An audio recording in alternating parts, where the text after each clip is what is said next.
பிரியமானவர்களே, ஆண்டவராகிய இயேசுவின் நாமத்தினாலே இந்த காலை நேரத்தில் இயேசுவை தினம் பார்ப்போம் என்ற இந்த நிகழ்ச்சியின் மூலமாக உங்களை சந்திப்பதில் மிகுந்த மகிழ்ச்சி அடைகிறேன். கர்த்தர் நல்லவர், கிருபையும் இரக்கமும் நிறைந்தவர்.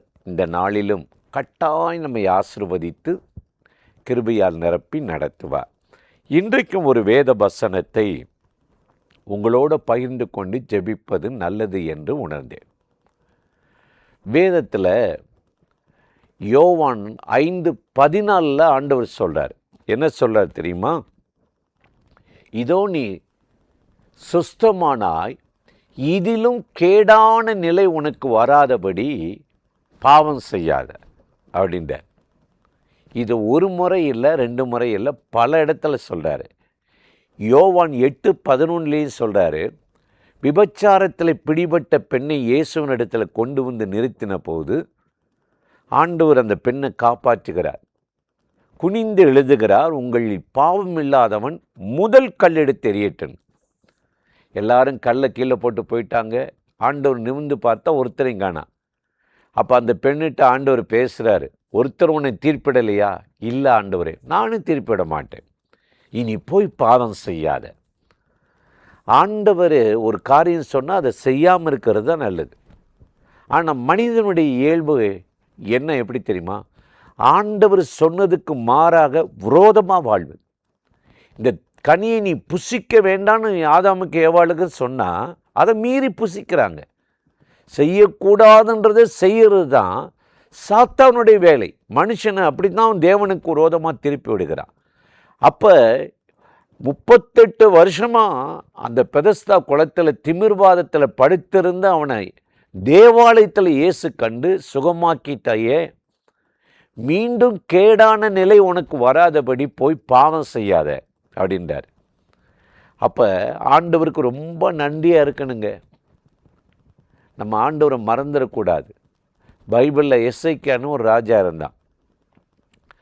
அவனுக்கு பயங்கரமான ஒரு வியாதி, உயிர் போகிற நிலையில் ஆண்டவரே சொல்லிட்டார் மறிக்க போகிறேன்னு.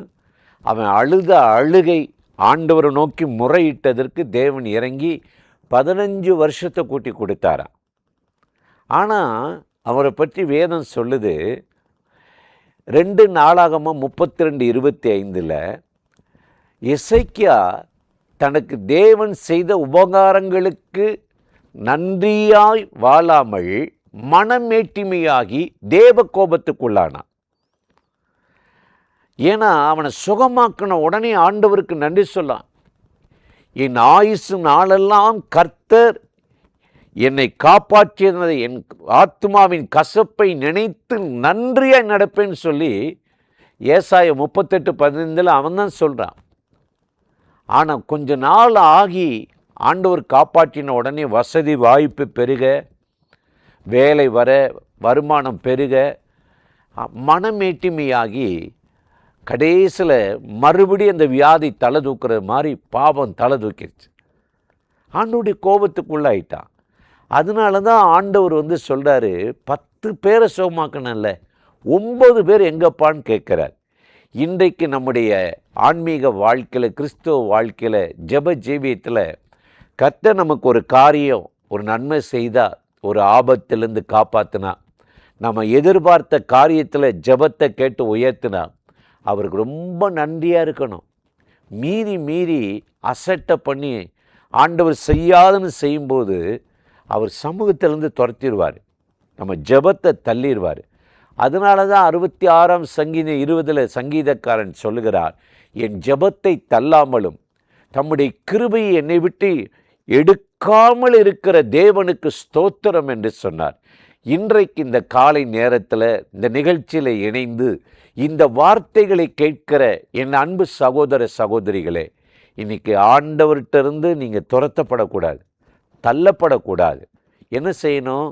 ஆண்டவர் செய்யாதன்றதை செய்யாமல் அவருக்கு பிரியமானதை செய்து அவருடைய வழியில் நடந்தால் உங்கள் ஜெபத்தை கேட்பார், உங்கள் விண்ணப்பத்துக்கு இறங்குவார்.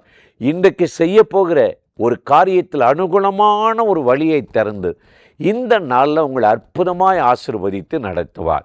அந்த தேவாதி தேவனை நோக்கி நாம் இப்பொழுது ஜெபிக்கலாமா? அன்பும் இரக்கமும் கிருபையும் நிறைந்த நல்ல ஆண்டவரே, இந்த ஆசீர்வதிக்கப்பட்ட நாளுக்காக, நேரத்துக்காக, கிருபை இரக்கங்களுக்காக உமக்கு நன்றி செலுத்துகிறோம். இப்பொழுது யாரெல்லாம் இந்த நிகழ்ச்சியில் இணைந்து இந்த வார்த்தைகளை கேட்கிறார்களோ அத்தனை பேரையும் ஆண்டவரே நன்றியுள்ளவர்களாக, உமக்கு பிரியமானவர்களாக வாழ உதவி செய்யும்.